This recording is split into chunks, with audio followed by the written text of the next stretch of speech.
Thank you for joining our webinar today, Unlocking the Secrets of America's Most Loved Workplaces. I'm Zach. I am the account manager here at Most Loved Workplace and will be serving as co-host to our wonderful Tracy Cohn today, our marketing manager. In terms of panelists, we have Brian Scudamore. He is the CEO and founder of our number 5 most loved workplace, O2E Brands. We also have Amy Reichenauer here. She is CPO of Databricks, our number 4 most loved workplace in America. And last and not least is Laura Sorensen. She is CPO of First Watch Restaurant Group, our number 1 most loved workplace in America. Amazing. Yeah. Thank you so much for those intros. And we'd love to just get a quick intro of each one of your roles, what you do at your company, and then we'll go into our questionnaire. So starting from your end, Laura, if you could just go through your title, what you do, and then just a quick intro into your summary or your experience with Most Loved Workplace. And then we'll go into Amy and then Brian after that. Hi, everyone. So Laura Sorensen, I'm the Chief People Officer at First Watch Restaurants. I've been here about 8 years now, and I'm not sure if everyone on the call is familiar with First Watch. We're in 29 states right now. We've got a little over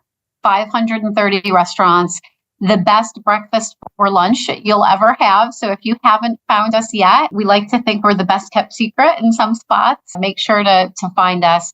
And we've been involved with Most Loved for about 4 years now. And Zach has heard me say this so many times, but there's so many different assessments out there and surveys and, different affiliations and awards. And when we saw this one, we hadn't gone for any others. When we saw the Most Loved, we just thought, oh my gosh, this so perfectly aligns with who we are as a company. We always like to say that we love our employees more than bacon.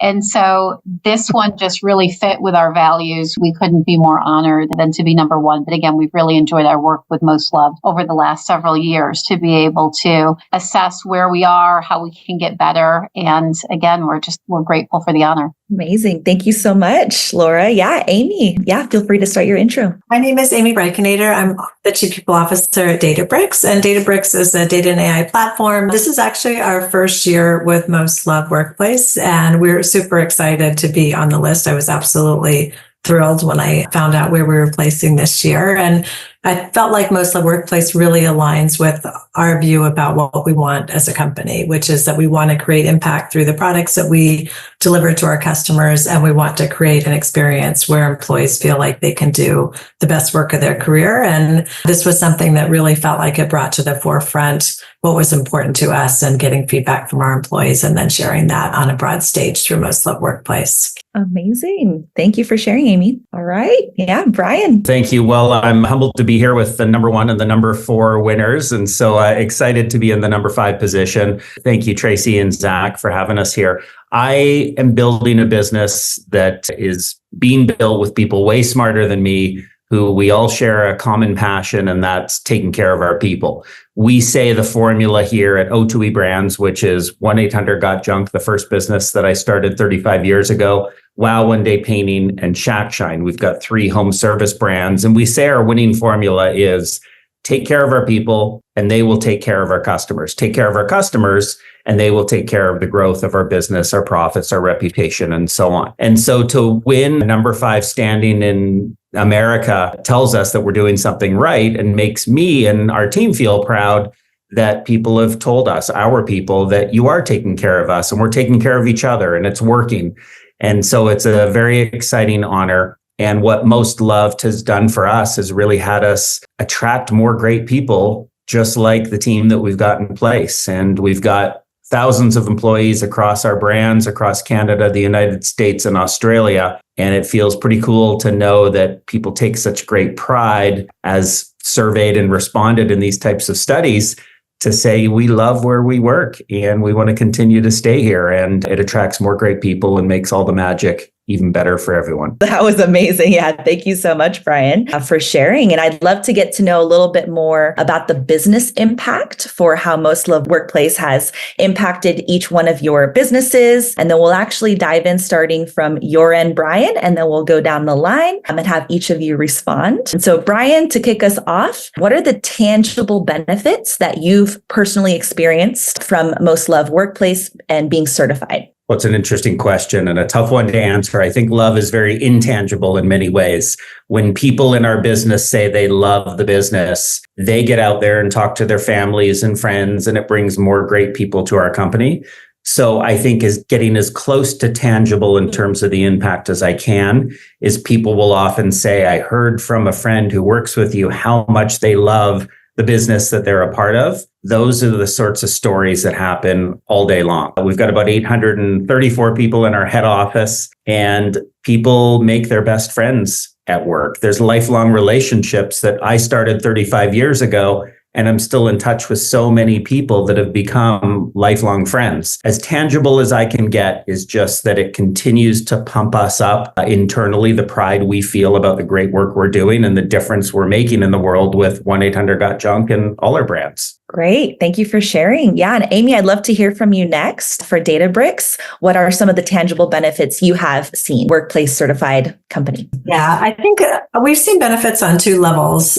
First of all, on the talent acquisition side, we do see that in the data and AI space, the talent competition right now is incredibly fierce. And we hear from candidates all the time, this is something that they've seen or looked at, and that it's part of why they were interested in the company. I think to them, it speaks volumes about this being a place where we do really care about the experience of our employees. So that's been a real competitive advantage for us in terms of attracting and retaining talent. And I think the other one is that we do consider our employees to be sort of Databricks brand ambassadors, and they amplify our product and customer news, but also the amplification of these kind of key major workplace recognitions are also important in terms of how they feel about their experience here, but also what it says to our customers about the fact that they want to buy from a company that clearly cares and puts a lot of effort and thought into the experience of their employee base. Amazing. Thank you, Amy. Yeah, I love those benefits. And Laura, any tangible benefits for First Watch? We'd love to hear them. Sure. First, I've got a burning question for Brian after hearing his businesses. So what's the right time of year? Like what day can I start putting up my Christmas lights? Is it the day after Thanksgiving or is it earlier now?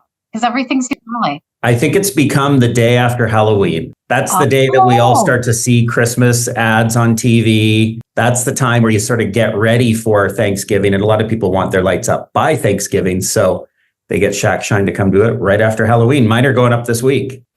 Okay. We have Shack Shine too. So that's good to know now. I didn't want to be the first ones in the neighborhood, although we could be the trendsetters. There you go. So for us and what we've seen as the most tangible results, probably it's all about attraction, engagement, and retention. So we're in the restaurant business, as you know, but all of us, all three of us, and I'm sure everybody listening is really in the people business. We're also a growth company. So when I think about attraction, we're just able to attract more people with a designation like this. I mean, it's natural that people want to be part of a winning company. And we had a 15% increase in year-over-year applicants.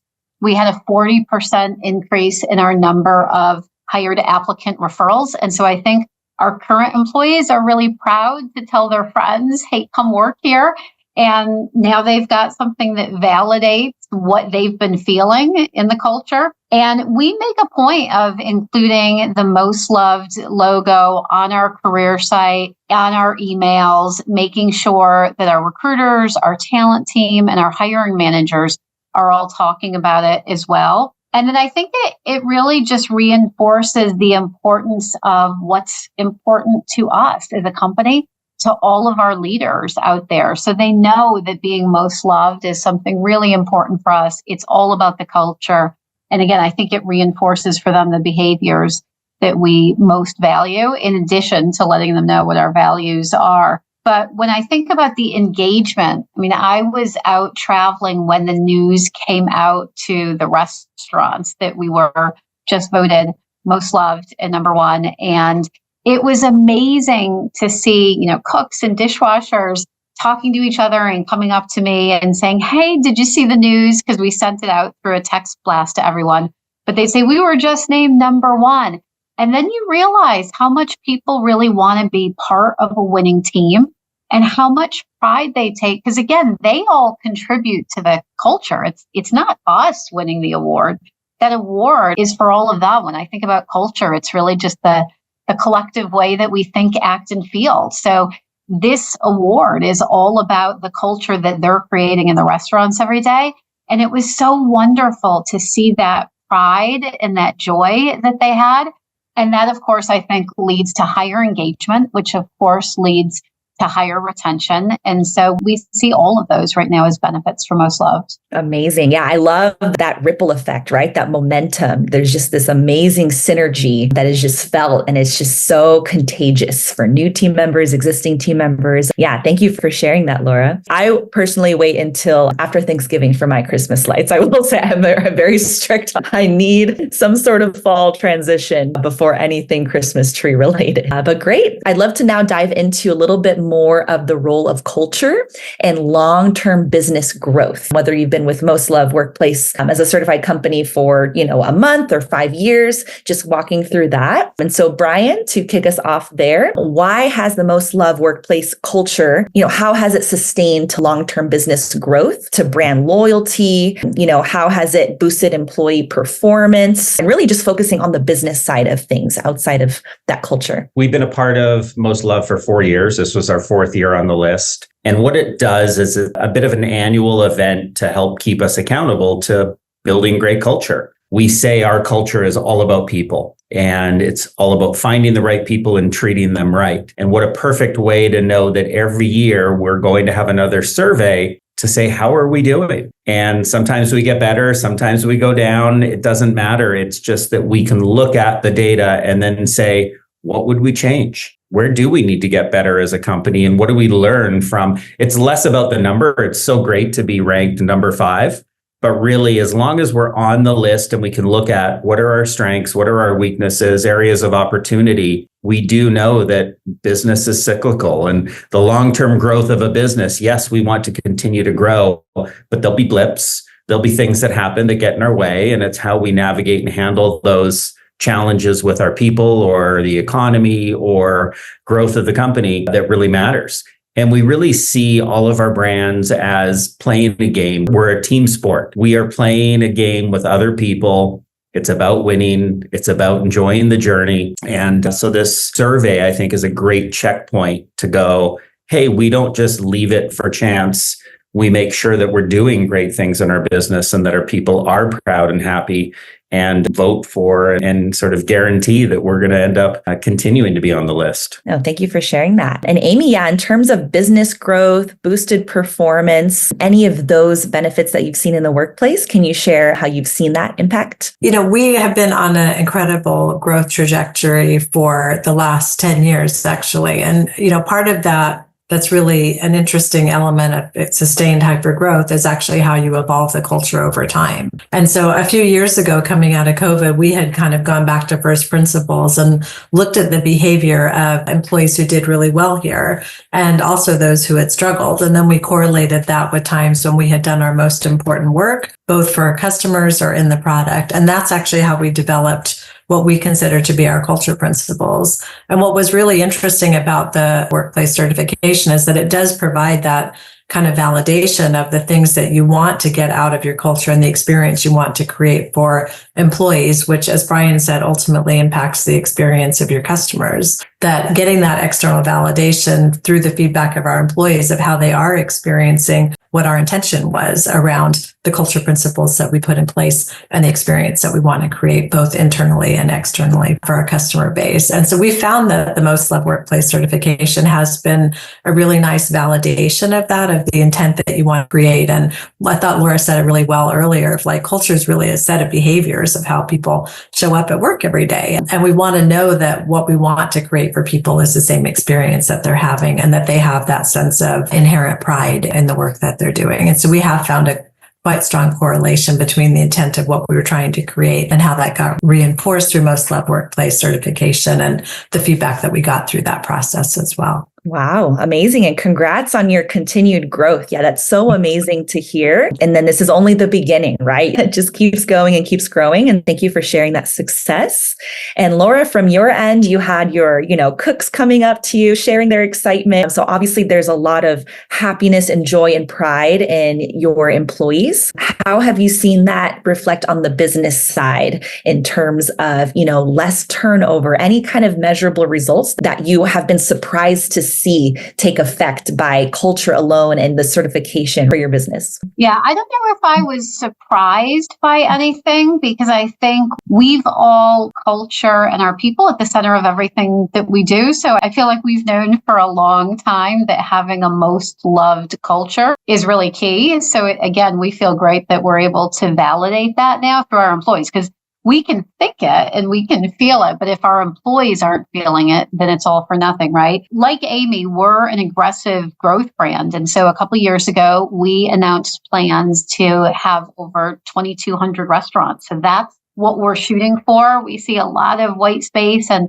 exciting opportunity ahead there. But of course, we're not going to be able to do that without people. We have a wonderful development team that can build out beautiful restaurants, but we need people to staff those restaurants. And so it's a lot on the recruiting and retention side of things. Like I mentioned, we've certainly seen a drastic improvement in our candidate flow. And we think it's certainly attributable in part to this. We think about the number of employees that we need. Looking out at, potentially 2,200 or so restaurants, we're going to need tens of thousands of employees over the next couple of years. And so that attraction becomes really critical to our business objectives of growth and then holding on to that talent. And then I think for our team too, like Amy, who talked about getting back, the original values. And we've been in business for over 40 years now. And our founder, who sadly passed away about 6 months ago, when he started out, he didn't have all the tools we have now. He didn't have all of the great metrics and data and insights that we get from Most Loved, where we can see exactly how people are feeling and, what's the movement year over year. He really just started this business with this focus on running great restaurants and treating people right.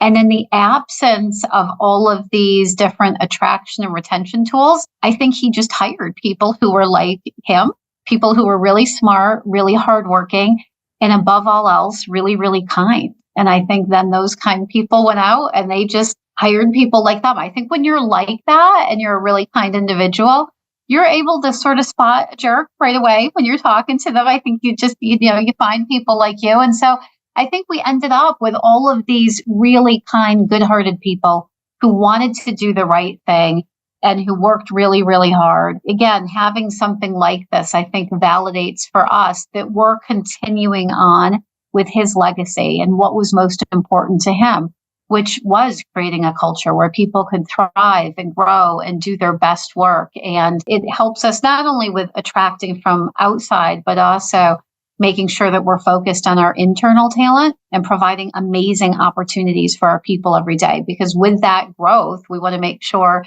that we're promoting as many people from within as possible and building that internal pipeline. And so again, I think our employees feel good when they see that survey and they know it's something that's important to us. And, every year, myself, our CEO and our COO host something called the Why Tour. It's like an engagement survey in person, except we do it over Zoom now. So whatever you want to call that. But we just, for example, hosted 24 separate 90-minute calls with employees around the country. And one of the first questions that we asked them is, what do you love the most about working at First Watch? And there's a lot of programs and different things I could come up with. There's different initiatives we could work on when we think about pay or different operations. But at the end of the day, every time we ask that question, the number one response that we get from our employees is it's about the culture.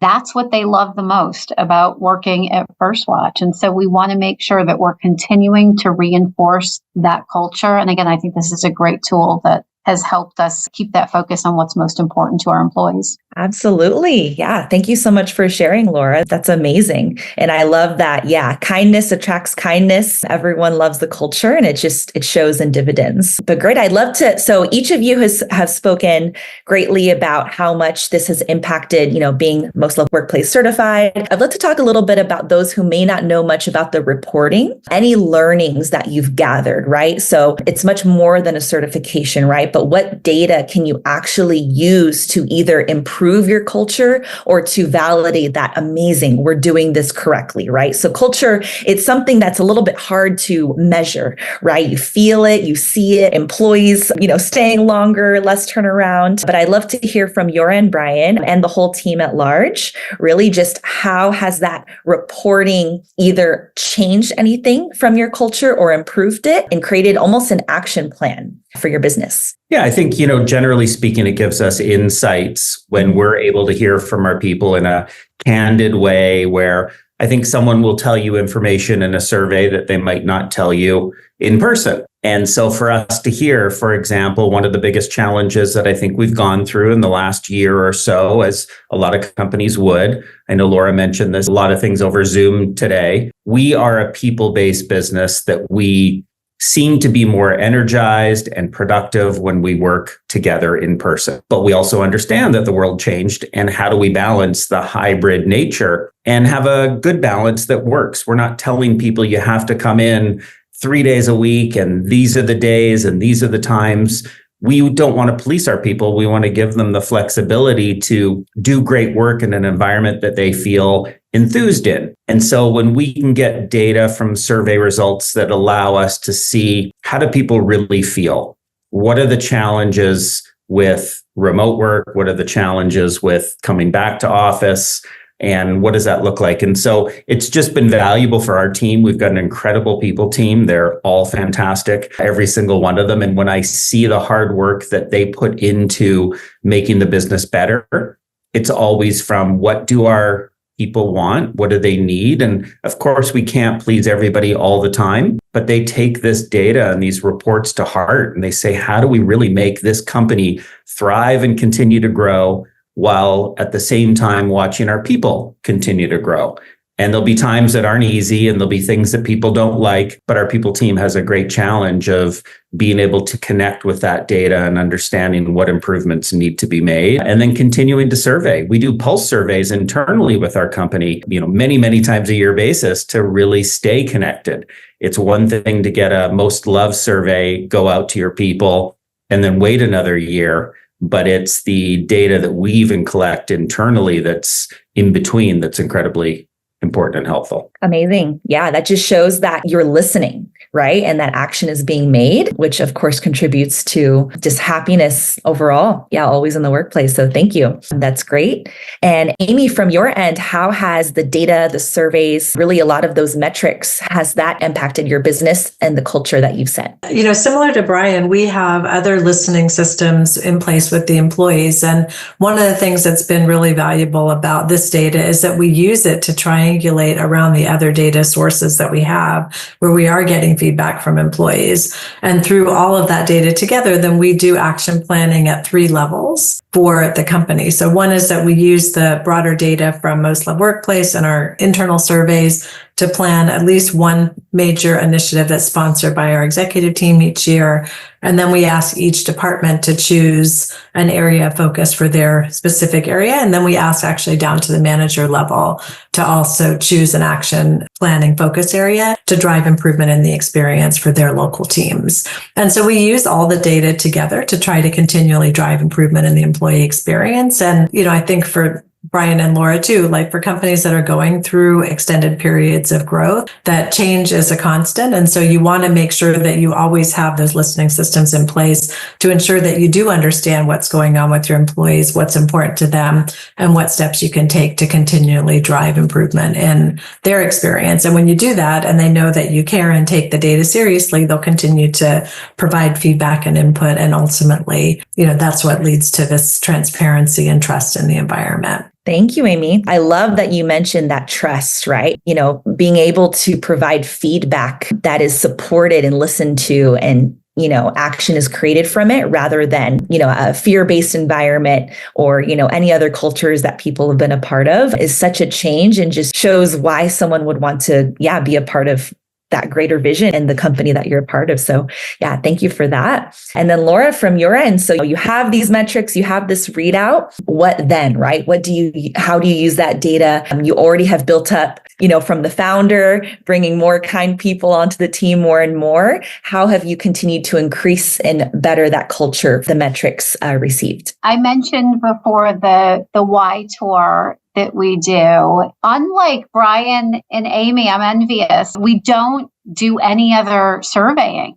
So this is it for us. If we're looking for measurable data that we can really gain insights from and action plan around, this would be it. Again, a lot of it, we're getting anecdotal. We get great information from the why tour from our employees in real time. And then, instead of just being one dimensional, we can really dig into it and, ask questions. Because again, they're 90-minute tours that we have with the employees. So we feel good that we're connected with them in that way to have our constant finger on the pulse of what's going on in the restaurants. But again, to have the report outs here so that we can look each year to see where have we made improvements, what areas do we need to focus on. Sometimes we may think that we're doing great things in one area, but the results tell us otherwise. And so then we know that we really need to shift the focus. And, and other times, there's areas where we haven't put a lot of focus in, but suddenly we see that our results are really good in those areas. And what that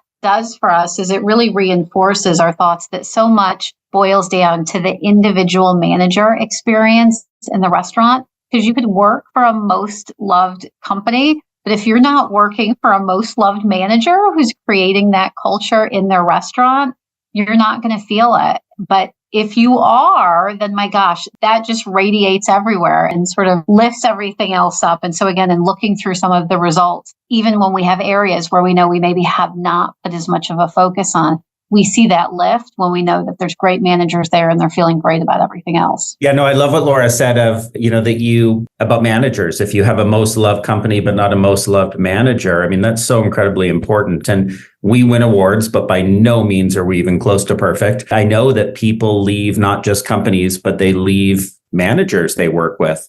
And so where pulse surveys really help us, and doing them frequently, is we'll sort them by department. We'll take a look and go, what's wrong with that department? What's missing? And it allows us to dive into maybe a leadership problem, maybe an overwork problem, but we can look at those problems and work with our people to ask questions and uncover what's really going on and work with them to fix it. I'd highly recommend, I know that you guys are number one, so how should the number 5 be giving any advice to number 1? But I think, being able to do surveys more often has been incredibly helpful. Brian, I love you mentioning your number 5 versus number 1 and the rankings. But for those listening who have no ranking, have no certification, don't know where to start, are looking into being Most Loved Workplace certified, nowadays there's so many resources that you can get tons of certifications. You can read books, webinars, events.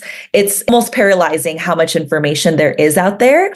What would be the benefit for a company looking to grow, that knows they want to improve their culture, that knows the benefits of extended, employee retention and just happiness overall, keeping people there longer, all of the benefits, right? What is the advice that you would give to someone that may not already be on the list, where it may look overwhelming or like we're not big enough, we're not successful enough? What is the advice you would give to become certified and the change that you've personally seen outside of what you've already shared? And then if you could just, start there, Brian, that would be great. I think my advice to others is apply and see where you rank and take the information and then go, even if you don't rank and you don't make the list, now what do I do next year to be better to then get on the list? So again, it's a bit of a measure that is a scoreboard of sorts that allows you to hold yourself accountable. If you are building a company and you don't believe that people are the most important part of your company, then I wish you luck. But if you're building a business that's all about people and you want to be better, what a great way to measure and continually improve. There's nothing overwhelming about it. Of course, it takes work to make these types of applications, But again, it takes work to make a business better. And if you care about people, it's a perfect tool. Of course. Yeah. Thank you for sharing. Yeah. Amy, what would you say to a company or anyone looking at this, looking to become certified and making that next step? Yeah, I mean, I think there's two parts of it that are important. One is, you do want to understand where you are with your culture, and that does involve taking some risk to lean into opportunities like this to understand and get feedback through this particular listening system. But I think the most important thing is to take action, which is to get involved, to try to go through the certification process, to get that feedback, to action that feedback internally with your employees so that they feel like you care about their input.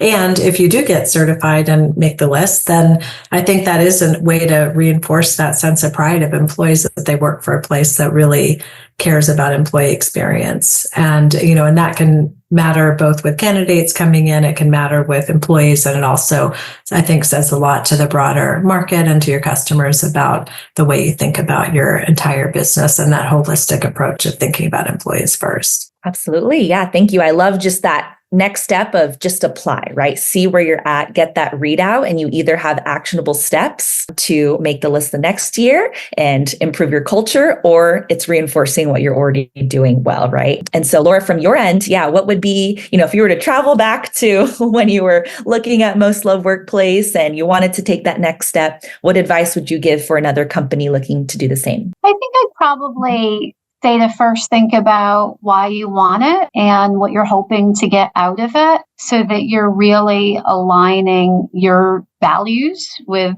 most loved values. And then once you have that aligned and realize, okay, we want to be a most loved workplace, here's why, and here's what we're hoping to get out of this, then I think like Brian and Nike say, you just do it. You just, jump right in. It is not overwhelming at all. And we're a smaller growth company. When we first started doing this, we didn't even have an HRIS department, which would normally be the ones who are taking and sending out survey data and then accumulating all, going through the insights.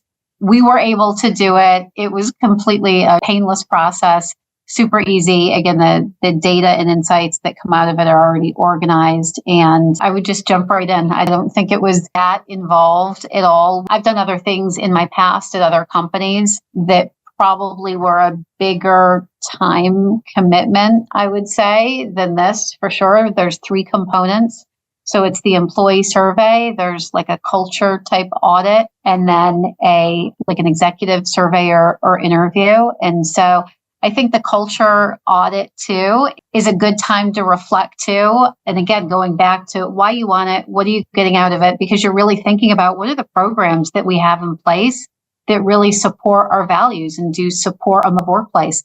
And that may be a great start even in the first year. You may realize as you're going through that, even though you say you want to be a most loved workplace, that you don't actually have a lot of programs or practices in place that may support that in action for your employees. So I think just sometimes evaluating the work like that is helpful. And then you have them take the survey and see where you land. Amazing. Yeah. Thank you for explaining how simple that process is and really identifying the next steps for your business to grow and to improve that culture. But great. We do have some questions. So we would like to save a bit of time here in the end. Thank you everyone for sharing, just to answer some of the questions asked. And Zach, if you're able to, for the question sent to Brian specifically, if you can read that one. Yeah, absolutely. For all the attendees out there, please feel free to ask your questions. We'll be going through this Q&A for the rest of the webinar. For you, Brian, we had an anonymous attendee say, I understand that your company leverages pulse surveys to have a consistent stream of feedback.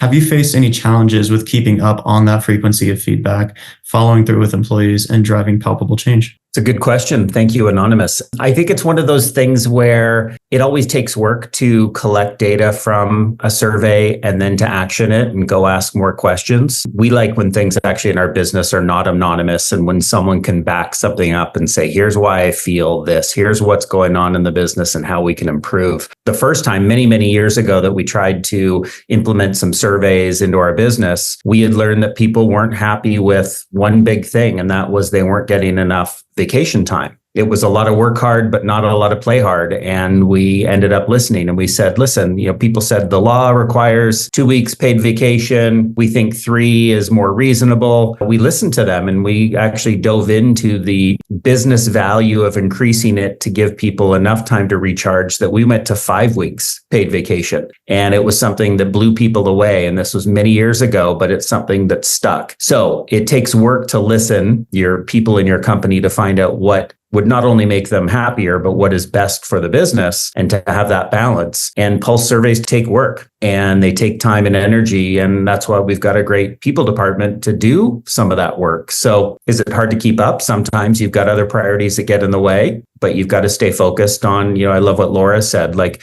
when you're trying to win awards like this, ask yourself why it really matters. Why do you really want to do this? And for us, we really deeply care about our people and want it to be it's all about people business, which means people love their job and love the community that they're a part of. But it takes an awful lot of work and that cadence of regular surveying. So hope I answered the question. Yeah, absolutely. No, so you definitely take action and you listen. And I can only imagine the joy and relief and excitement the team could feel from being heard and seeing that, come to fruition. So that's an amazing story. Thank you, Brian. And I think that, being heard is a very difficult thing, because let's take back to office type discussions.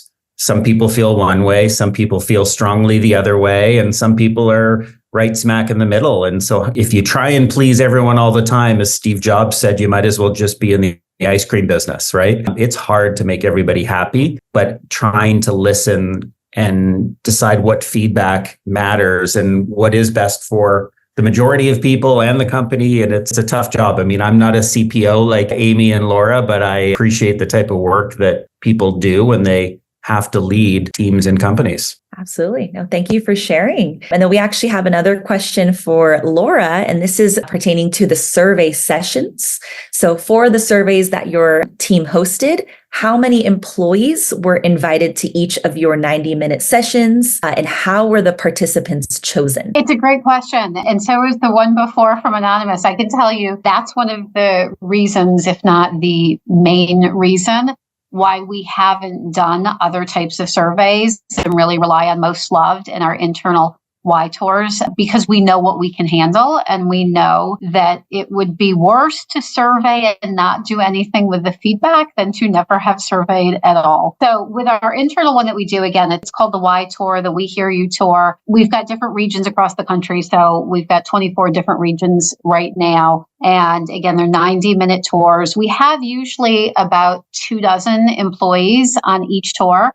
We only do these tours with hourly employees because we have different channels of communication for our managers. We host an annual conference for them. And so we feel like they have much more access. And again, different channels of communication they can go through. But we really want to hear from our hourly employees, our frontline workers, about what's happening in the restaurants on a day-to-day basis and what can we do to make your lives easier. And so we will ask each of our regional leaders to pick about 24 people, a little bit more, because we know there'll be some fallout, to be on these calls. Sometimes we have repeat folks, but we just look for a cross sampling from all positions. So we like to make sure that we've got dishwashers represented and bussers and cooks and servers and hosts on there. That's really it. Also, tenure. Again, we just want a good cross sampling. So we don't want people just picking somebody who's been here 10 years, who they know is really happy. We want to make sure that we're hearing from everybody so that we've got a good representation of,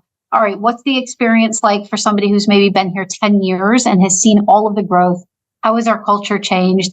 But also, what is it like? We want to hear from somebody who's been here for 10 days to know, are we doing the right things in onboarding? Do you feel just as welcomed as the person who's worked here for 10 years? And so our leaders, we put a lot on them in terms of selecting the people for these calls, and they do a great job with it. But yeah, we think that's one of the most impactful things that we do.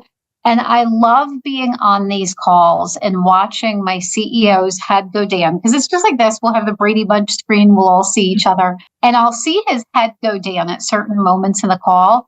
And I know it's because he's texting somebody right then and there to fix the issue real time that employee was talking about. And it's so wonderful on these calls too, because we'll have employees say, for example, hey, I was on the call in 2018 and I'm the one that came up with the idea for the custom omelet button. And then you guys made it happen. And now our customers across the country love it. Now, what they don't realize is that they may have said that on call number 3, but in call number, 4 through 24 after, somebody else brought up the same thing. But there's such pride when they're bringing up these issues and recognize that they're not just solving something for their restaurant and their team. They're voicing something that ultimately ends up with a solution that impacts the entire company and all the restaurants in these 29 states. And so there's an incredible level of pride and ownership there that's just wonderful to see. Amazing. Yeah. Thank you so much for sharing. We actually have another question from Jordan. If you're able to go to that question, Zach, from your end. Yeah. So what advice would you give to a mid-sized global organization that might be struggling with employees, struggling to understand, fall in love with a culture that's in flux? And this is open to everyone. Let's start with Amy, since Brian and Laura have had direct questions on this one. Sure, yeah, I'm happy to help. I think the thing that's most important is that the culture, in my mind, has to come primarily from the CEO first. The culture is really an expression of that person's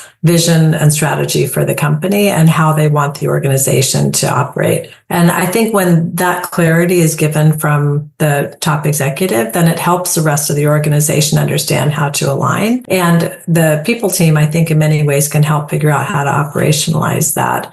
And then you need these listening systems to understand whether or not that the intention behind your culture is being brought to life. And I think, for this particular question, if you do feel like the culture is in flux, I think one of the questions around that is why. Like, has there been a leadership change? Is there something going on in the employee base that's causing that change? And I think you have to get back to first principles about what's important for your organization, how that gets expressed, and then try to find mechanisms where that gets reinforced. I'll give you an example of, for us, transparency is a really critical part of how we operate every day.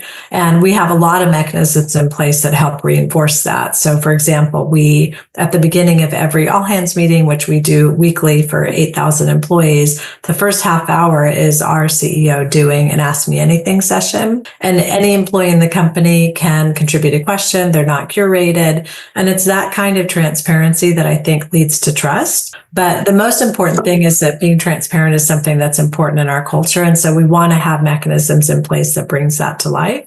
So I would come back to that same point for this particular organization that is going through a change is, to decide what it is that's important in your company, and then make sure that you have the appropriate mechanisms in place to help reinforce that in the day-to-day experience of your employee base. Great. Thank you for sharing. Yeah, hopefully that helped out, Jordan, to help answer your question. Thank you for submitting that. And I would add on to that, I think if you're not sure that they're feeling that in love with the culture right now, you got to give them something to love. And so it's first determining what is that. And again, when we're talking to our employees, it's those simple questions about what do you love the most about working here? And what do you like the least about working here? Those two questions can take you everywhere and anywhere that you need to go, because when you know what they love the most, those are the things you want to hold on to for dear life, as long as they align with a company's values and overall mission and vision. And then the things they like the least, these are the things that you want to work on solutions to and make sure that you're making things easier for them.